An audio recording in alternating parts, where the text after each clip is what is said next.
are you doing?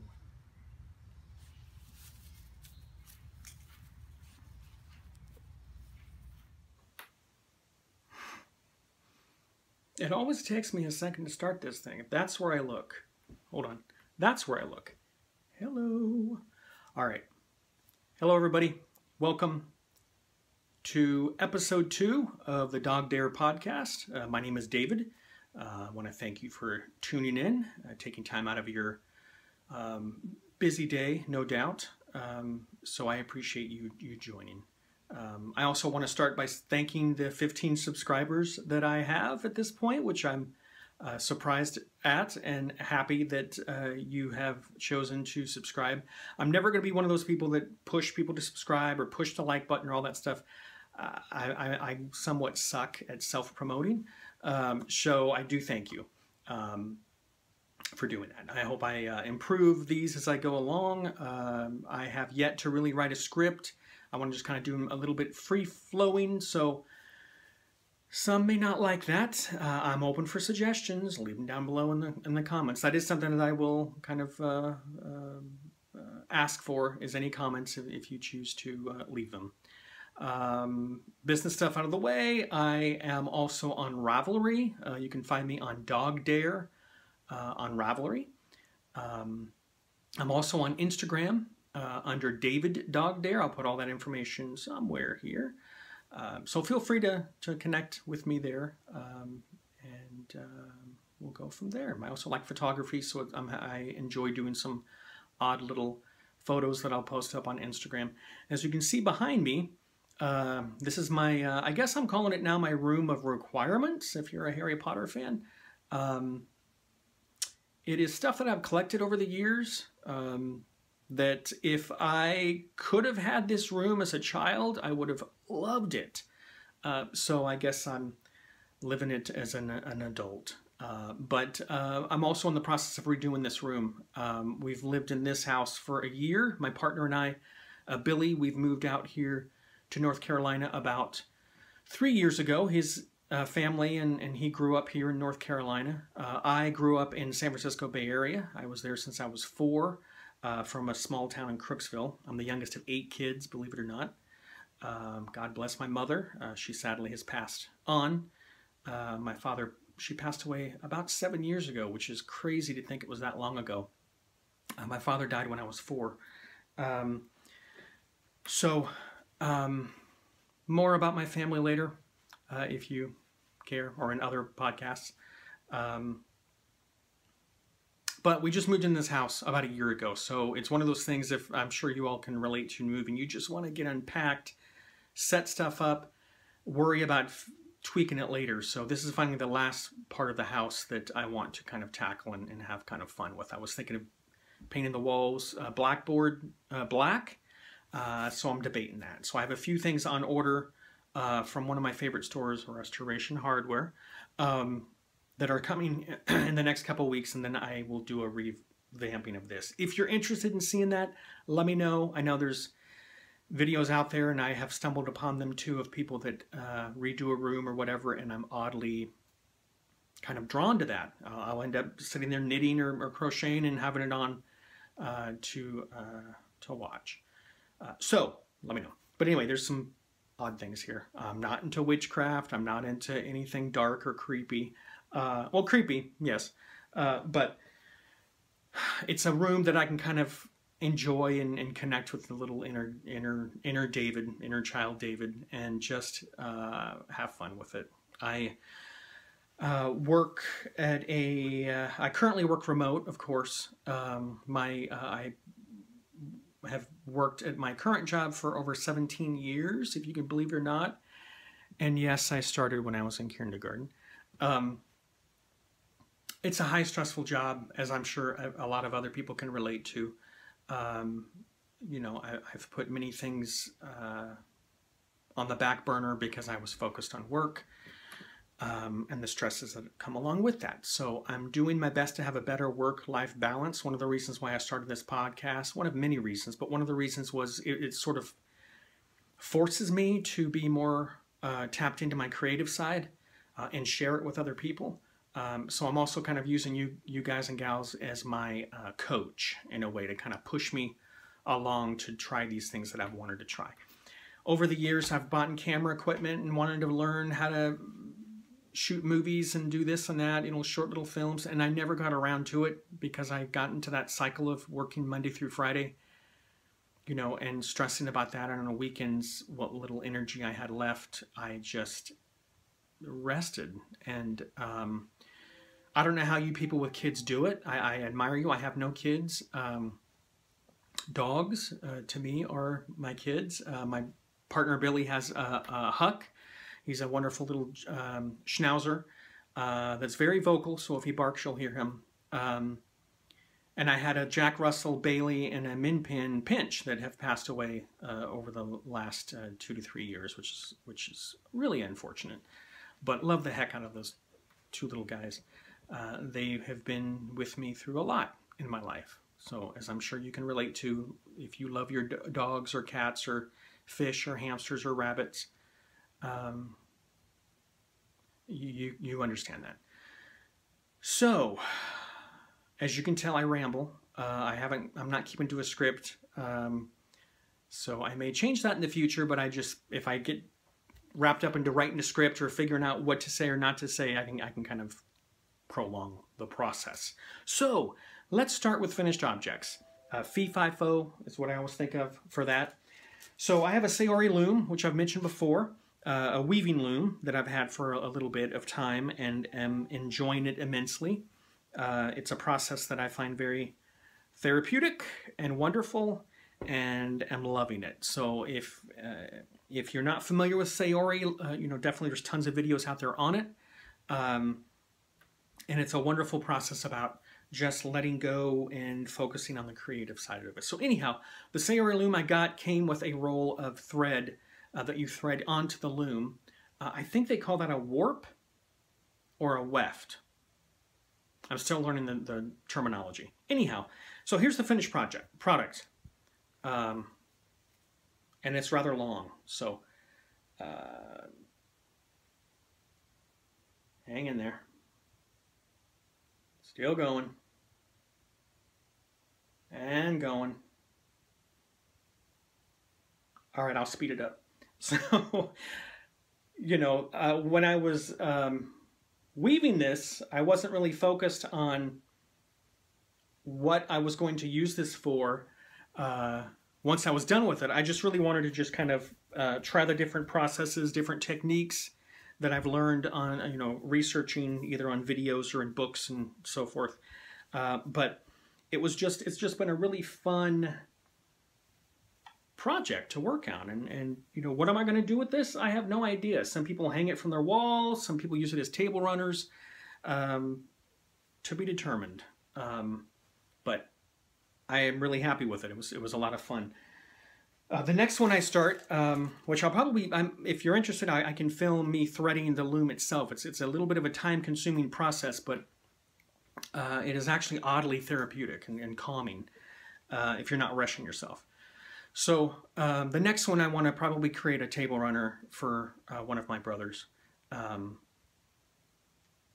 And that one I'll be a little more uniformed with the coloring and the thread I use and think more of a plan of what the final project would be. So that's one faux.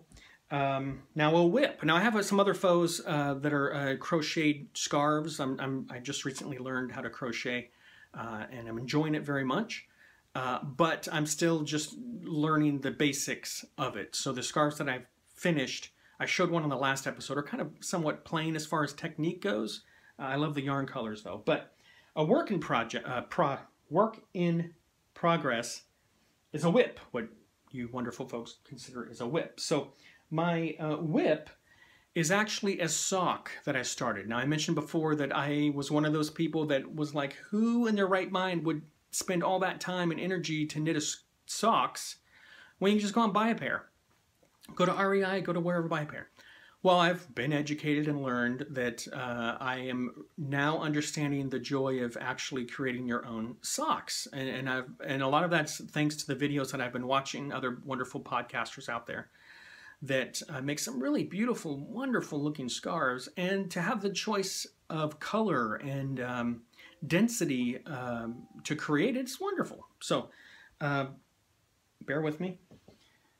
The sock that I started, I figured, I took subscribed to a class on craftsy.com taught by Susan B. Anderson, and she's a wonderful teacher, a wonderful lady from what I can tell and from what I hear. Toe Up is her class, Susan B. Anderson. I'm sure you know who she is. Anyhow, she was a huge help on learning how to just get started with even just the toe of it. And this took a couple tries, and I chose a skein of yarn that I wasn't attached to, and I thought, let me just do it. Don't think about it, just do it. So, you know, drum roll. There it is. So, you know, don't laugh too much, but for me, this is a huge accomplishment. It's like finding that boson particle. This to me was awesome that I was able to do that, because it took me having to rip it out and start again, and I noticed my tension is really tight because I was rather stressed about the process of it all. But anyhow, that's the start. So this one I'm probably going to put into my time machine or my time capsule. So years from now I can look at that and say, wow, that's kind of pathetic. But there you go. So that brings me to the next thing. I am going to tackle a real pair of socks. I went ahead and got Addy Turbo Sock Rockets, circular. These are a 32-inch US size 1.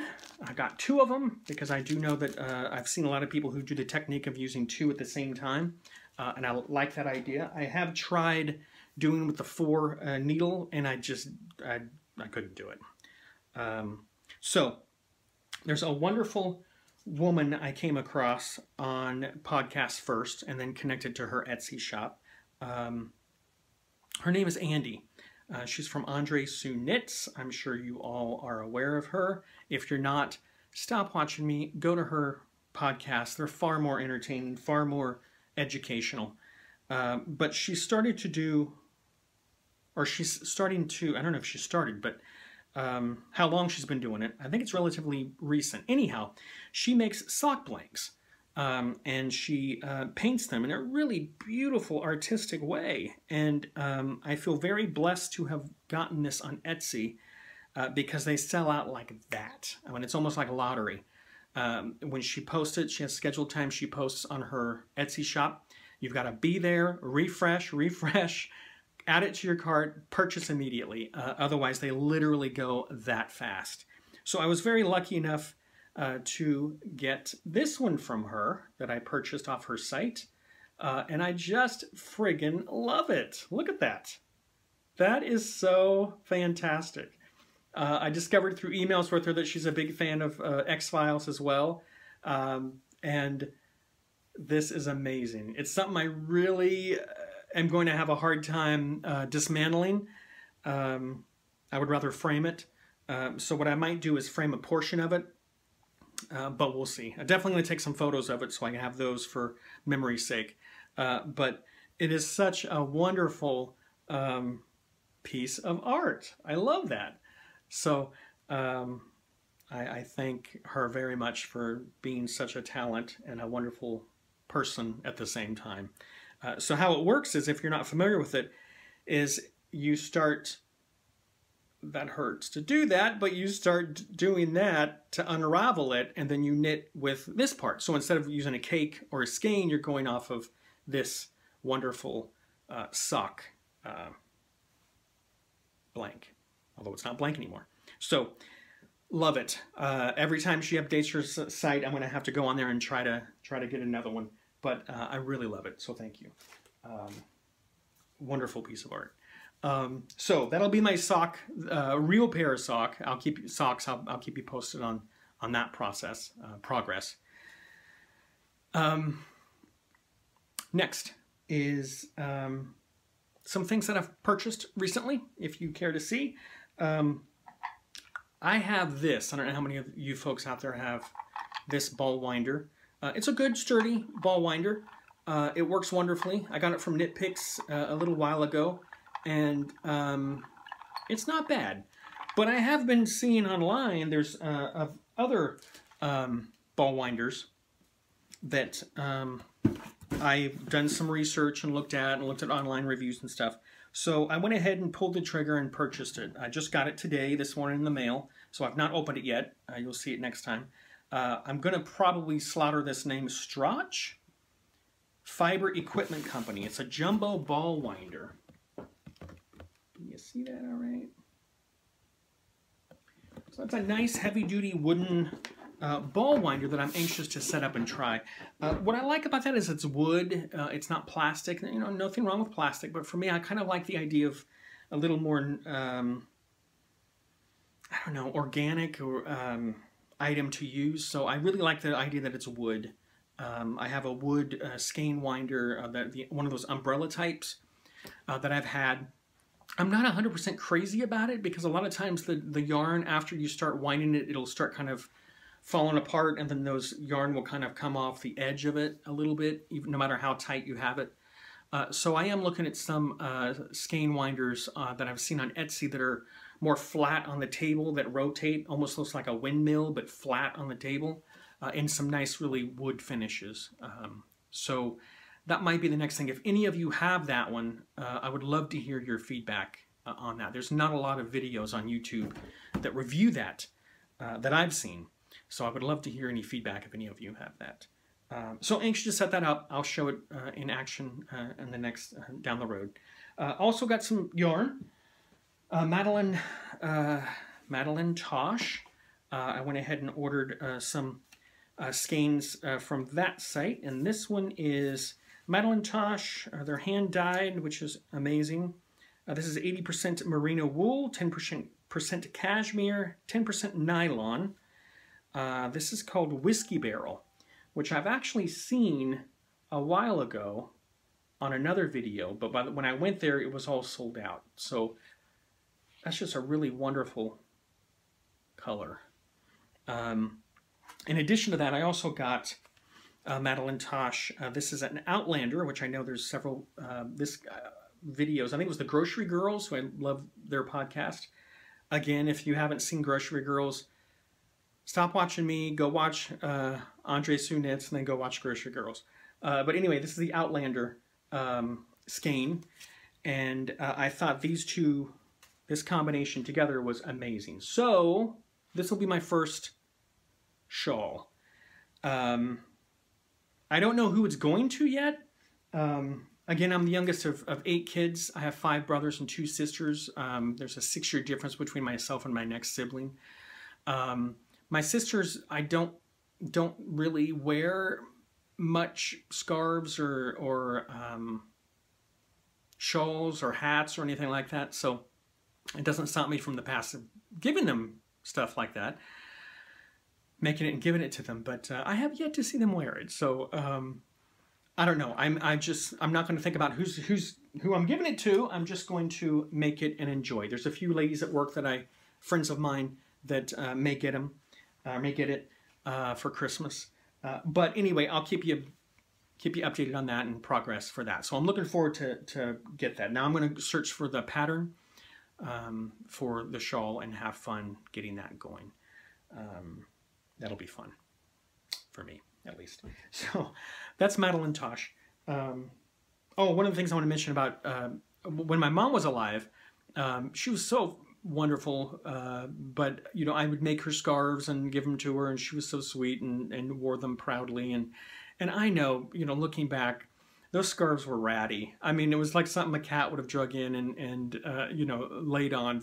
It was my beginning scarves, but she wore them proudly, as I'm sure many of your mothers out there can relate to. But very sweet. So I do miss not having my mother here to where I can actually make her a shawl or a pair of socks. And she always loved loud, crazy socks. So that would have been a lot of fun to do. So I have been looking, you know, when I lived in San Francisco, there's a lot of homeless people in San Francisco.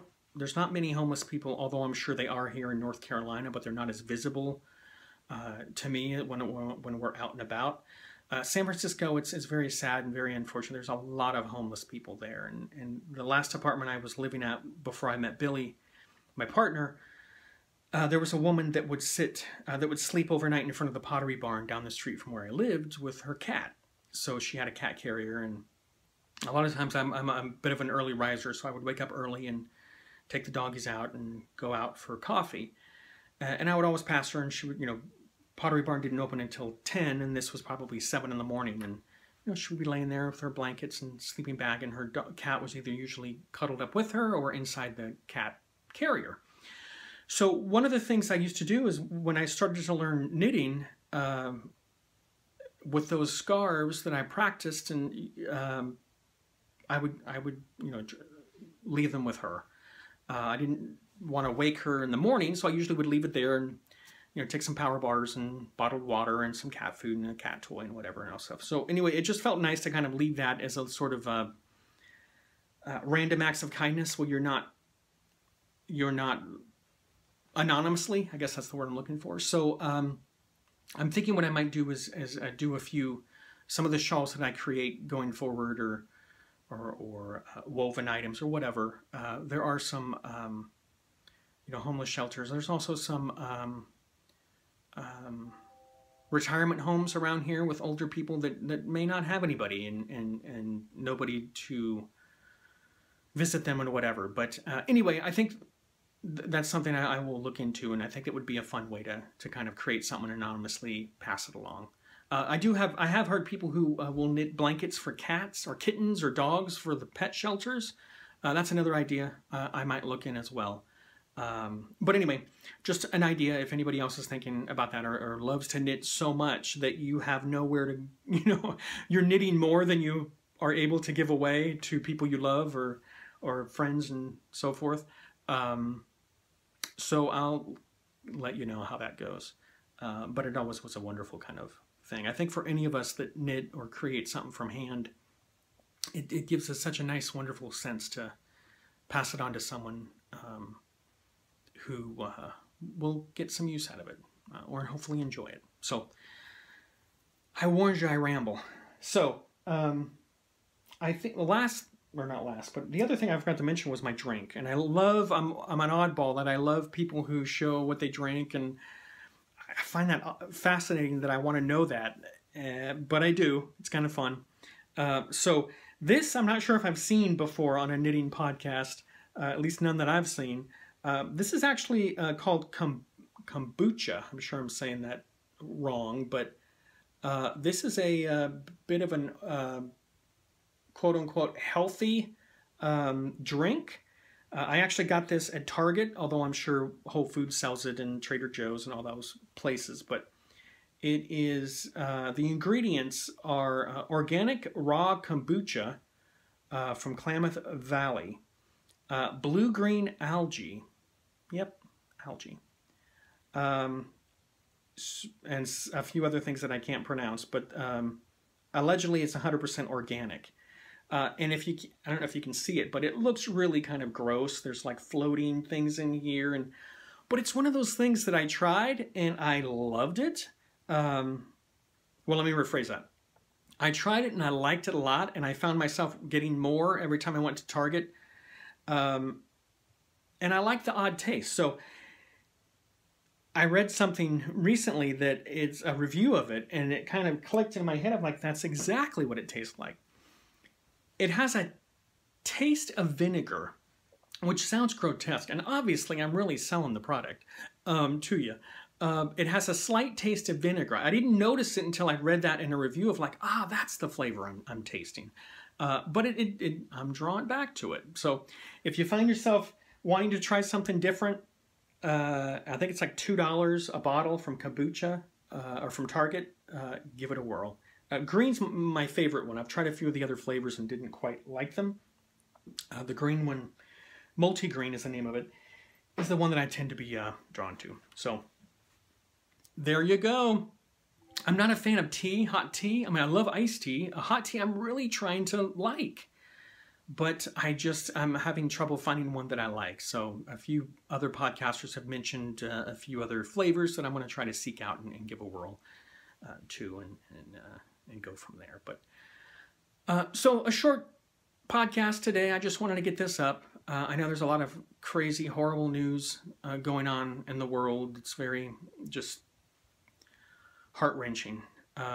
So I wanted to just get this up and get this out there. Otherwise, I wouldn't get around to it. And I wish everybody safety and just, you know, a lot of love and care and do something kind for yourself. And if you have a furry little loved one near you, little doggy, cat, rabbit, fish, you know, give them a little extra pet, a little extra treat. But again, I really appreciate you coming back to watch or watching for the first time. I'm definitely open to suggestions for anything else you want to see. And I'm actually having a lot of fun doing this podcast, even though it's only my third episode. I'm just having fun. And I want to thank you all very much. So I will see you next time. Thanks.